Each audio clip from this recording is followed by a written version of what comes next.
6 billion people, innumerable cultures and countless ideas. In this world of unrest, yearning and horror, there is a constant zeal to form a better planet.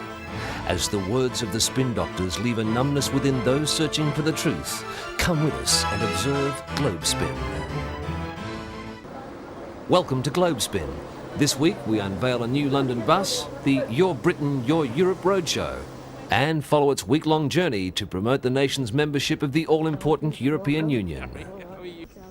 We examine the key factors behind the increasing number of child malnutrition cases worldwide and discover the simple solutions used in treating this life-threatening problem.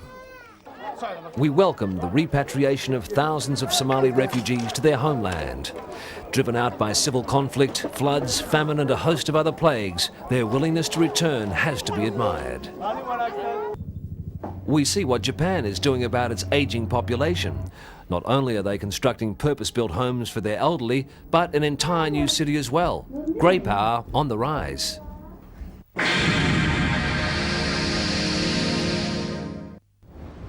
British Prime Minister Tony Blair arrives at a community college in his Sedgefield parliamentary constituency in northeast England on a cold and blustery morning.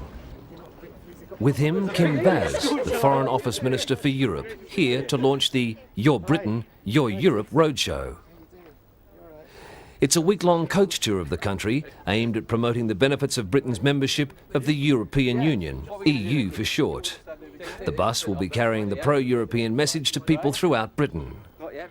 For over 2,500 years, the people of Europe have been fighting each other. This is all about working together for a change.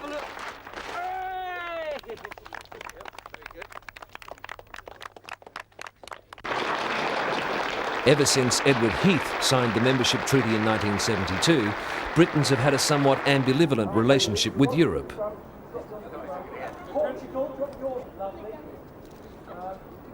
But with the new Labour government came a clearer and more positive attitude to the EU, highlighted by Britain's highly productive presidency of the Union last year.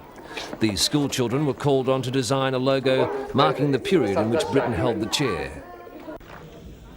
The balloons went up in Brussels on New Year's Eve last year for the launch of the euro, but Britain has still not joined the currency. The British government has said clearly that the UK will not join the single currency system until the conditions are right, but just when that will be still remains to be seen. In fact, the euro has slid to its lowest level since its launch, even dipping below the dollar. The British government's refusal to accept an EU plan to tax savings is also an obstacle to the conditions needed for England to join the new currency system. There are fears that the tax could cause huge damage to Europe's Eurobond industry, which is largely London-based.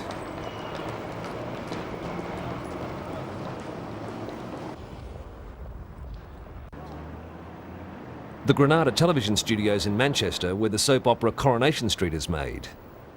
The roadshow coach pulls in at the Rovers' return during a swing through the northwest. It seems as though Foreign Office Minister for Europe Keith Vaz will go just about anywhere to stress the advantages to the region of having access to the world's largest trading bloc. The northwest is home to a lot of big business such as British Aerospace, while around 60% of the smaller businesses here already export into Europe. Merseyside, for example, has been promised $1.5 billion in resources to regenerate the local economy. A dream fulfilled? Pulling a pint of beer in the Rovers' return. The first pint, in fact, ever pulled by a Minister for Europe. Keith Vaz and other roadshow ambassadors joined local business leaders for a drink. And then it was time to present a certificate to Danny Bernstein, Managing Director of Monarch Airlines, commending him as a champion for Europe. Another staunch supporter of the cause is British comedian Eddie Izzard. He teamed up with Keith Vaz at the next stop, the British Embassy in Paris, for a live radio interview about Europe. Next, the tour went on to the French Senate, where the British minister had been invited to deliver an address marking the 40th anniversary meeting of the Council of Europe. The Gare du Nord railway station. The roadshow is still busy promoting the benefits of European Union membership, this time to British-bound travellers. The idea is to alter people's perception of Europe from being seen as a negative aspect of their lives to something very positive. And for his own outstanding efforts in this endeavour, Eddie finally scores his very own Champion of Europe certificate. Finally, it's all aboard the Trans-Channel Eurostar, itself a symbol of Britain's unity with Europe for the journey home. Personally, I'm in favour, but I know that... For Keith, it's yet another opportunity to gauge the reaction of his fellow European travellers before reaching British shores once again. If nothing else, the roadshow has provided a rare opportunity for the ordinary people of Britain to voice their views on the road to a new Europe. And all through Europe, the same debate is raging, not just about the single currency and the euro, but what does membership of the European Union mean to people locally, to their businesses and their communities?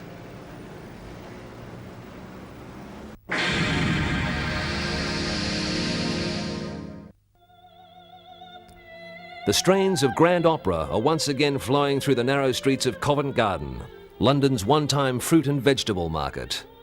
The reopened Royal Opera House incorporates the original market's 19th century floral hall in a bold and widely applauded move to create wider public access to this traditionally elite home of opera.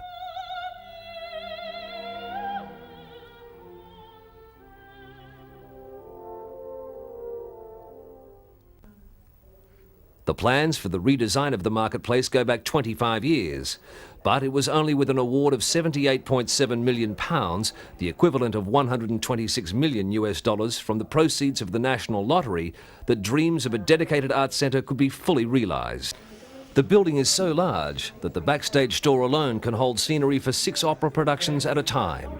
Each can be moved rapidly on and off stage for performances or rehearsals. Conditions too for the thousands of people who work here are a vast improvement on the Dickensian ones of the past. And it's more than just a home for opera. Dancers of the Royal Ballet Company have moved to Covent Garden from their former, rather cramped home in West London. 6 airy new ballet studios have been built, as well as state-of-the-art physiotherapy suites. The thoroughly modern design of the complex encourages equally modern experimental artistic performances to take place alongside the traditional ones. After all the delays, revisions and all too public managerial rows of the past few years, the Royal Opera House, London, has finally taken its place among the most lavish of its type throughout Europe and arguably the world.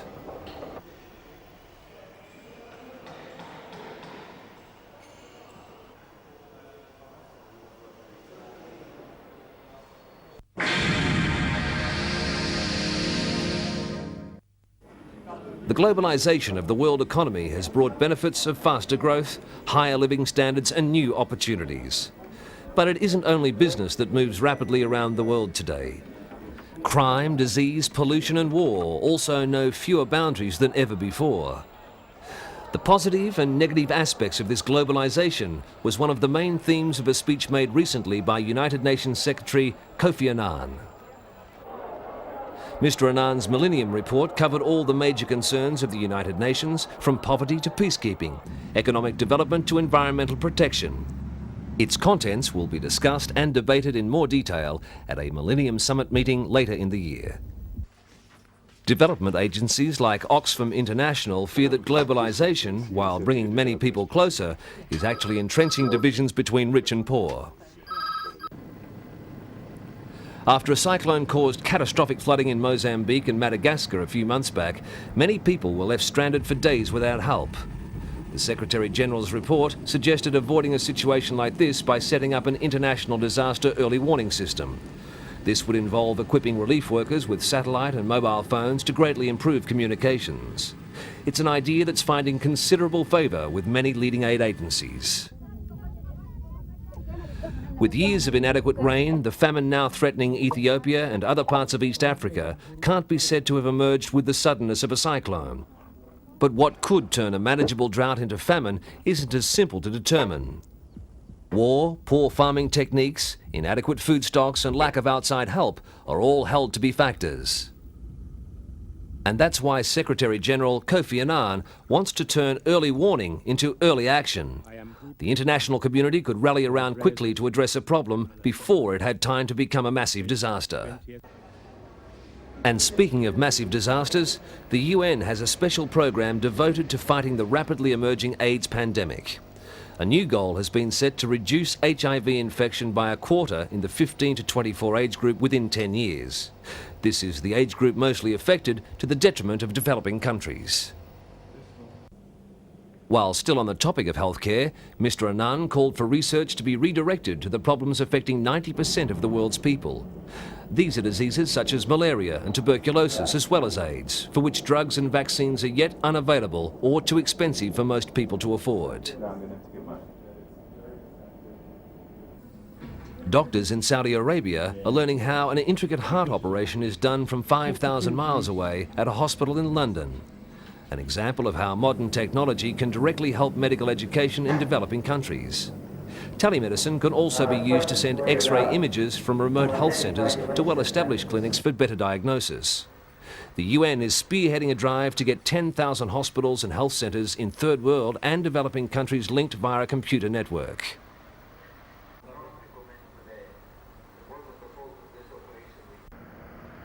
Computer technology is proving a great tool in bridging the education divide between rich and poor nations. These children in Soweto, South Africa, are sending emails to their counterparts in Britain. The plan is to train teams of young people to spread greater computer knowledge throughout the third world. But before that can happen, children have to be in school. These girls are some of the 125 million youngsters who miss out on even the most basic primary education. Exposed to dangerous and demeaning work and prone to exploitation, they're being denied the chance for a better life. 10 years ago, an overly optimistic United Nations set a target for universal primary education by this year. Now the date has been pushed back to 2115, with a secondary target added of bringing as many girls as boys into primary schools in just 5 years.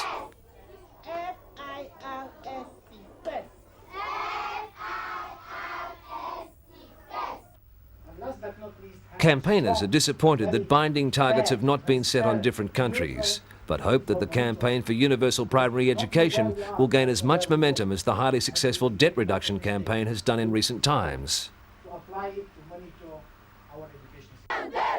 With all these new targets and intentions flowing from the pages of the Secretary-General's report, it's only popular demand for action like this pro-education march that will force political leaders to convert the words into actions. The personnel and resources are available. It's now up to economic globalization to get the job done.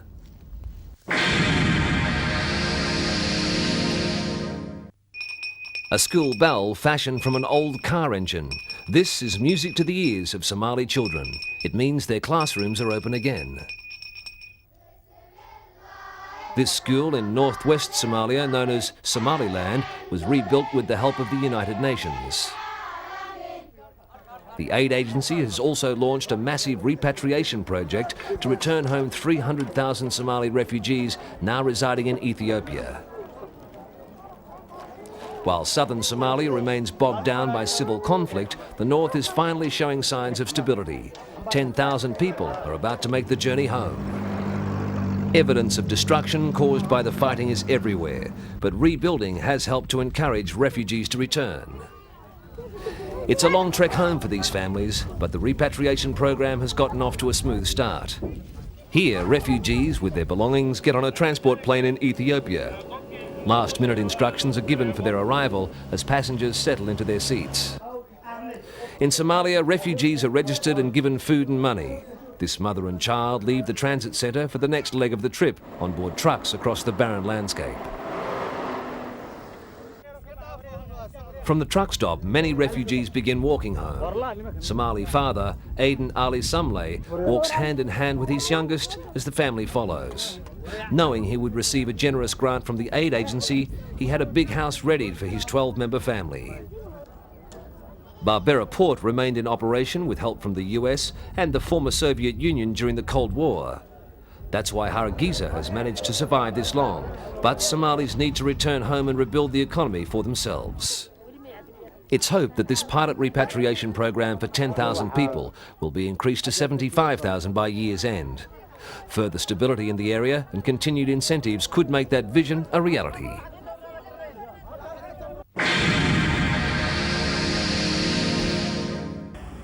Saturday morning in Beirut, Lebanon's capital, a group of visitors are about to take in the sights. Tourism in Lebanon today is a small industry. Last year, only 400,000 came, while it once enjoyed an unprecedented tourist boom. In 1974, almost 2.5 million people flocked to the country. A quarter of Lebanon's annual revenues came from tourism. But then the nightmares began. For the next 15 years, the country endured a terrible civil war. Survival, not tourism, became their main concern. Instead of the ancient ruins that used to thrill the tourists here, it was the country's infrastructure now in ruins.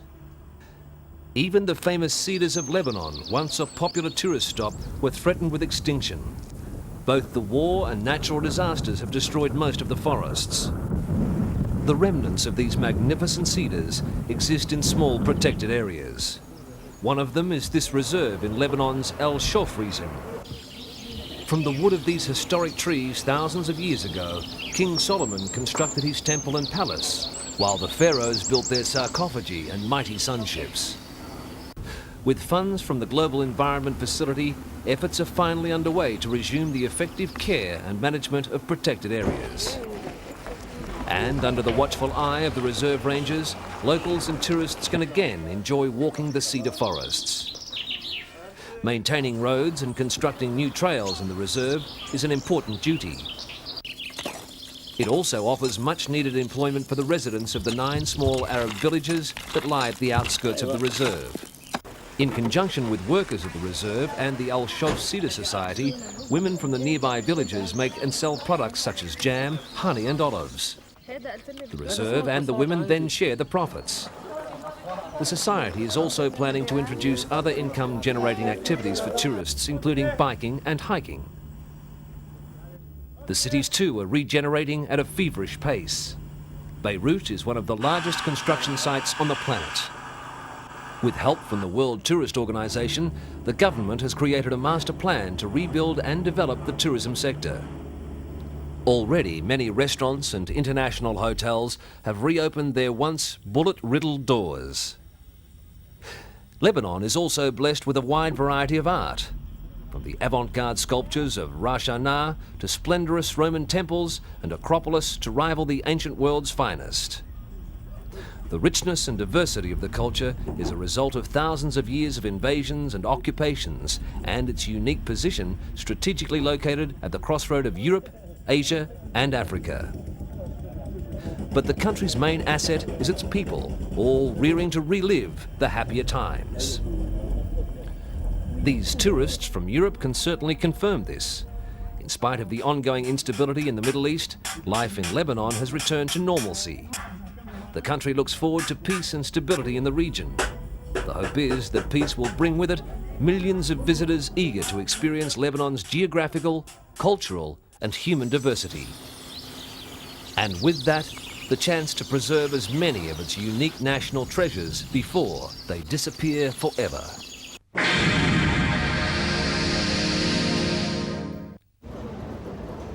In Japan, people are living longer. The average lifespan for women is 86 and just over 80 for men. As in many Western European countries, more than 20% of the population is over 60 years of age. In several decades, 1 out of 3 people in Japan will be in their 60s, and many of them would dearly love to live out their years in their own homes. But most traditional houses in Japan are not elderly friendly. A major inconvenience are the many steps and levels inside the home. Mr. Aida's place has been renovated 3 times. Each time he kept the tradition of using steps to divide rooms. He also retained the narrow and steep stairways, another potential hazard. Recently, Mrs. Aida has suffered her 3rd fall in the house. As Japanese society advances in age, there's a growing need to promote a new concept, barrier-free lifetime homes. Built just over a year ago, Mr. Tanaka's house is a model lifetime home. The raised platform at the entrance is much lower and comes with a handrail. The stairway is broader and less steep, while steps between rooms are eliminated. But the concept of a lifetime home isn't just confined to houses.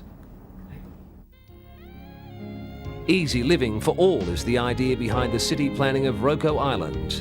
In 1972, the city of Kobe reclaimed the entire island near its port. Development for a new town began 13 years ago. Only 15 minutes by train from downtown Kobe, about 30,000 people live on the island.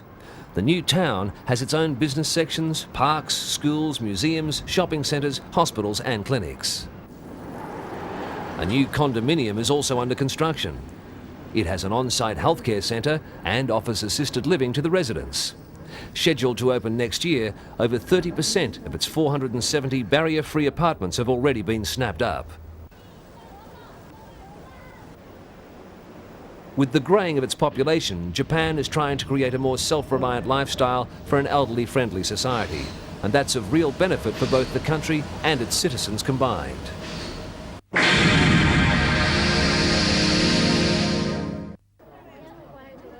By now, we've all seen the heartbreaking images of malnourished children in the midst of conflict and famine. But according to a recent World Children's Report, figures are showing that war, famine and other emergencies only cause a fraction of worldwide malnutrition. The major cause is poverty. Of the 12 million young children who die each year in developing countries, over half die because they're malnourished. Those that survive are often affected in their physical growth and mental development, but almost all are from poverty-stricken families. This 12-year-old boy in China is mentally retarded. He suffered irreversible brain damage while in his mother's womb because she lacked iodine in her diet. But malnutrition doesn't just affect the developing world. It can also be found in many industrialized countries, especially where there are wide income disparities. In the United States, for example, 13 million children under the age of 12 have a difficult time getting all the essential nutrients they require. There's a tendency today to think of malnutrition as just a food shortage or famine, but the problem goes much deeper than that. In Niger, in sub-Saharan Africa, child malnutrition is widespread. The government has recently launched a successful nutrition project. It educates women on proper nutrition, health and childcare. Each month, Mrs. Hassan, a community nutrition promoter from Nigeria's planning ministry, travels hundreds of kilometres to meet with women's groups in the villages. Mothers here are learning to prepare family meals that are rich in micronutrients such as vitamin A, iron and iodine. A lack of these vital supplements lowers the body's resistance against disease. They also hamper children's mental and physical growth. Villagers are also being encouraged to grow vegetables in family plots. Within a short time, the Niger project has succeeded in reducing the malnutrition rate by 10%. Each year over the past decade, UNICEF has managed to save the lives of 300,000 young children. They've provided them with vitamin A supplements to help strengthen their dangerously low immune systems. The aid agency has also mounted a successful campaign to iodise the salt in people's diet. It's a program that costs only 5 cents per person, but is vital, particularly for newborn infants. Lack of it can lead to learning difficulties or even mental retardation. By teaching the world's poor about nutrition and giving them access to basic health services, who knows how many more young children like these could be saved in the years to come. Thank you for travelling with us, and we look forward to your company on the next edition of Globespin.